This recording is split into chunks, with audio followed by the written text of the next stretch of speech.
Puji Tuhan dan salam sejahtera bagi kita semua. Bersyukur kepada Tuhan, saat ini kita bisa kembali belajar pendidikan agama Kristen.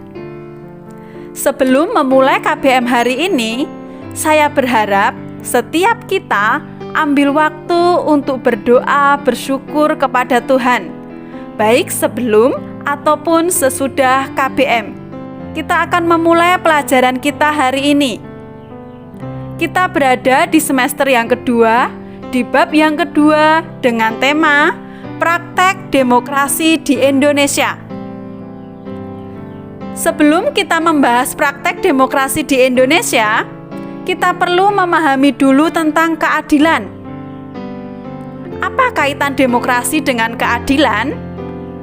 Keadilan adalah kondisi kebenaran ideal secara moral mengenai suatu hal, dan demokrasi adalah bentuk pemerintahan di mana semua warga negaranya memiliki hak setara dalam pengambilan keputusan yang dapat mengubah hidup mereka.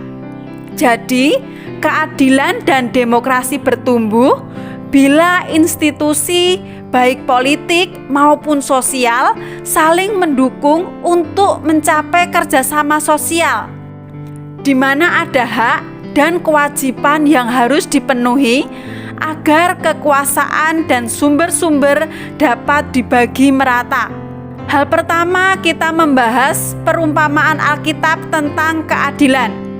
Kita buka dalam Matius 20 ayat 1-16.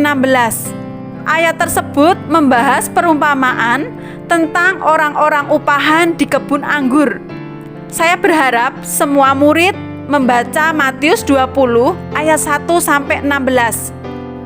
Ayat tersebut menceritakan bahwa ada seorang tuan yang sedang mencari para pekerja untuk bekerja di kebun anggurnya.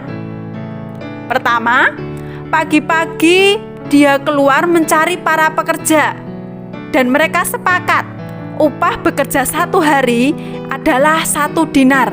Yang kedua, jam 9 tuan itu keluar lagi dan melihat orang-orang menganggur di pasar. Lalu tuan itu menyuruh mereka untuk bekerja di kebun anggurnya. Yang ketiga, jam 12 dan jam 3 tuan itu keluar lagi untuk melakukan hal yang sama, menyuruh orang yang menganggur untuk bekerja di kebun anggurnya. Yang keempat, jam 5 tuan itu keluar lagi dan mendapati orang-orang yang menganggur, lalu menyuruh mereka untuk bekerja di kebun anggurnya. Ketika sudah malam, tuan itu memanggil para pekerjanya dan memberi upah kepada mereka semua, baik yang bekerja dari pagi, jam 9, jam 12, jam 3, maupun jam 5, semua diberi upah yang sama, yaitu 1 dinar. Tugas buat kalian semua. Menurut kalian, yang dilakukan tuan itu dengan memberi upah yang sama kepada para pengerjanya, itu termasuk perbuatan yang adil atau tidak? Hal kedua, kita akan mencermati pelaksanaan demokrasi di Indonesia sejak 1998. Negara Indonesia adalah negara demokrasi. Bisa dilihat dari alur sejarah politik di Indonesia. Pertama, pemerintah masa revolusi kemerdekaan Indonesia tahun 1945 sampai 1949. 2. Pemerintah parlementer tahun 1949 sampai 1959. Yang ketiga, pemerintah demokrasi terpimpin tahun 1959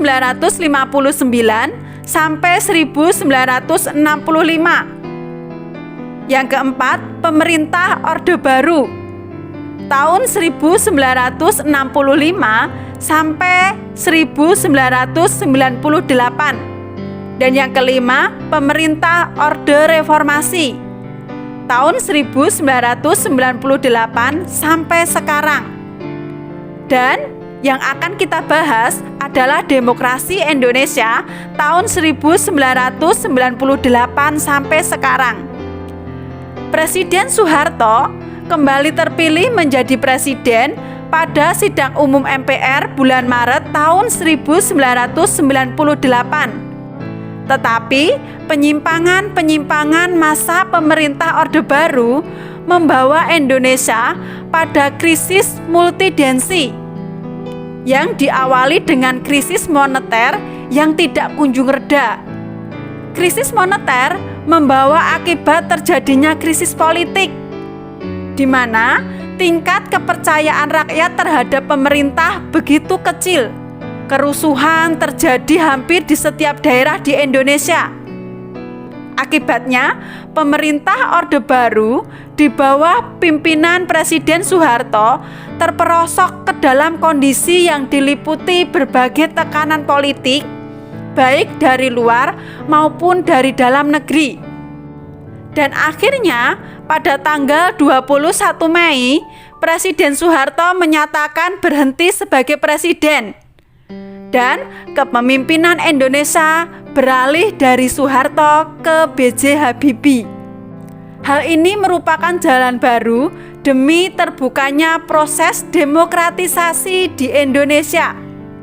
Dan dapat dikatakan demokrasi di Indonesia sejak tahun 1998 sampai sekarang menunjukkan perkembangan menuju perbaikan.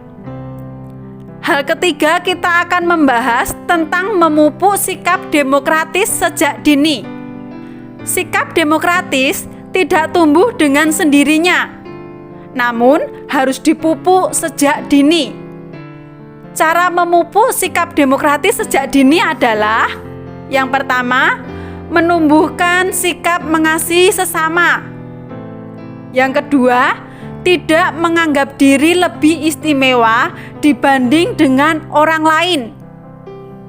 Yang ketiga, orang tua menerapkan pola asuh demokratis sejak dini. Maksudnya, orang tua memberi kesempatan kepada anak untuk menyuarakan pendapat mereka yang mungkin saja berbeda dengan pendapat orang tua.